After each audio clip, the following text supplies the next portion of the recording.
चला तर मग आम्ही चाललो होतो आळंदीला. कशासाठी पुढे जाऊन सांगतेच. सोबत होती मम्मी, मम्मीची फ्रेंड, वहिनी आणि नेहमीप्रमाणे आमची चिल्लर पार्टी. आत गेलो, छान फ्रेश फुलांचे वाटे दिसले तर ते घेतले.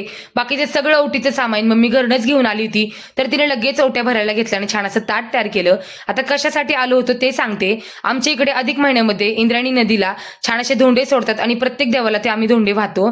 आमचं गोड पिल्लू कॅमेरा ओपन दिसला की लगेच सगळ्यांना असं बाय बाय करतं. परत लग्न झाल्यापासून ही एकच गोष्ट माहित होती की अधिक महिन्यामध्ये लेकीला आणि जावयाला धोंडे जेवणाला बोलवतात आणि लेकीला जोडवे करतात, जावयाला काही असं मानपान देतात. बाकीच्या ह्या गोष्टी मला हळूहळू आत्ता कळायला लागल्यात देवाच्या. त्यामुळे खरंच खूप छान वाटलं, कारण की ह्या छोट्या छोट्या गोष्टींमध्ये बायकांचा खरंच खूप मोठा आनंद असतो.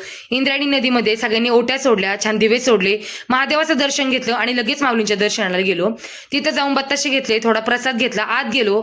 आत खूप गर्दी होती, त्यामुळे ठरवलं बाहेरनं दर्शन घ्यायचं, कारण की मुलं सोबत होती, कारण त्यांची कॅपॅसिटी नसते एवढ्या वेळ थांबायची.